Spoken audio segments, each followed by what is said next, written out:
At the start of December, I shared my December TBR, listing a few books that I wanted to get through, and I even had like a stretch goal for it. So here's my follow up on that video. And with that, I'm going to say welcome to Based on Faith, where I talk about books based on my faith in Christ. So the first book I read was The Princess. So The Princess was actually a book I ended up reading at the end of November rather than in December, but I'm just going to lump it up in my December TBR. I read The Princess on Libby, and it's a Christian fiction romance by Laurie Week. It's a book that I've read multiple times, and honestly, it was a great reread.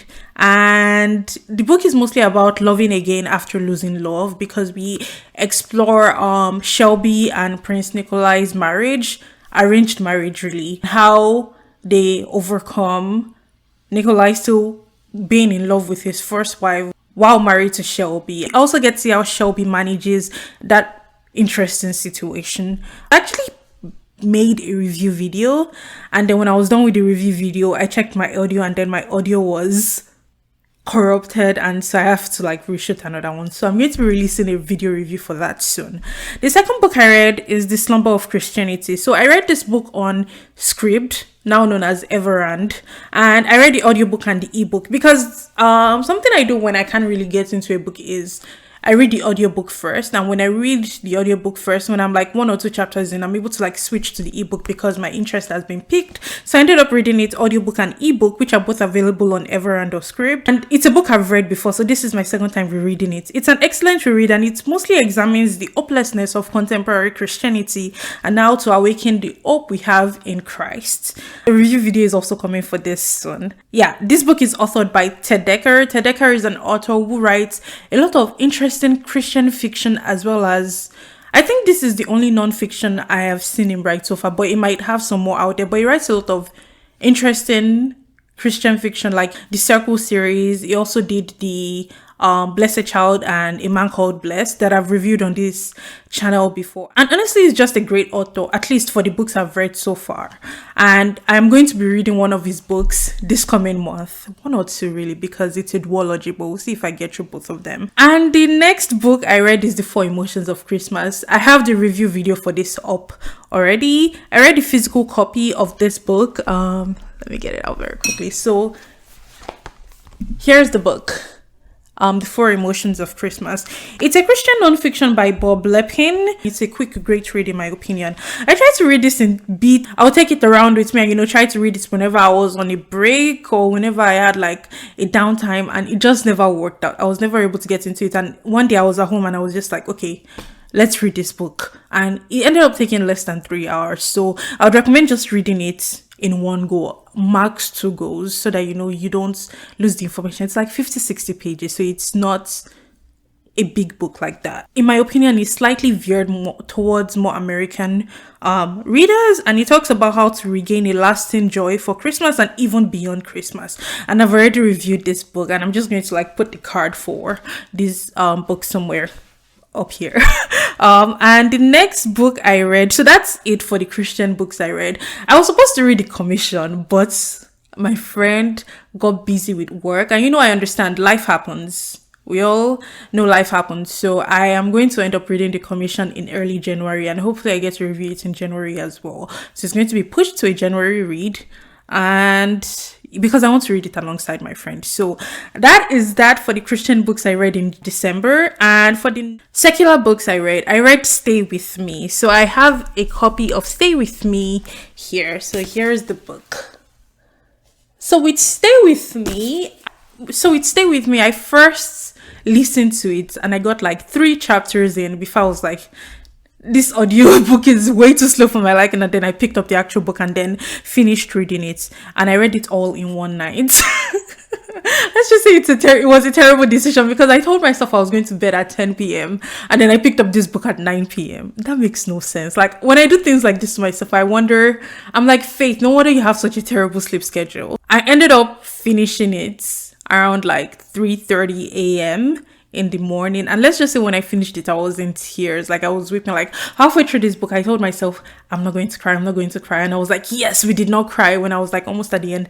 And then when I was like 1 chapter or 2 chapters away from the end of the book, I just started crying and I couldn't hold it in.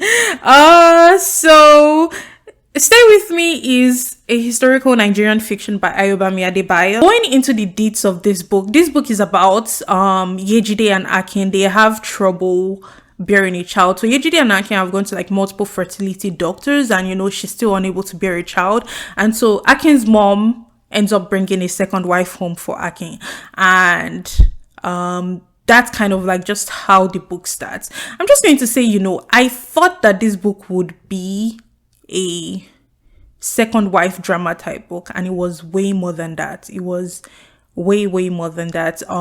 It's a complex story. It was a complex story of love, but I think like 4 or 5 chapters in, I was like, if this is love, I don't want this type of love. So it's just that type of complex story. We can tell that Akin really loves Yejide, but communication is almost non-existent from his side. Like, he clearly loves her, in his words and his deeds, but communication, and you're like, what do you mean he loves her? He took a second wife. That's what I mean by it's a complex story. And I think the nuances in the story are best understood from a Nigerian lens, because I saw some reviews of this book on Goodreads, and some people were like, they didn't like the book because they felt like the issue could have been easily resolved with some communication. And I'm just like, and then even through the book, Yejide was like, she feels like she can talk to Akin for forever without him actually revealing more about himself. Even with him doing most of the talking, like, he can talk and be open, but yet still remain close to her. And I'm just like, this is the reality of a lot of, I can only speak from the lens of Nigerian women because I haven't had much experiences with other marriages. I've not seen into other marriages because I grew up Nigerian. So I feel like this is the reality of a lot of Nigerian women. Husbands were like closed off emotionally and wouldn't open themselves up, and by the time Akin was ready to open himself up, let's just say it was kind of too late.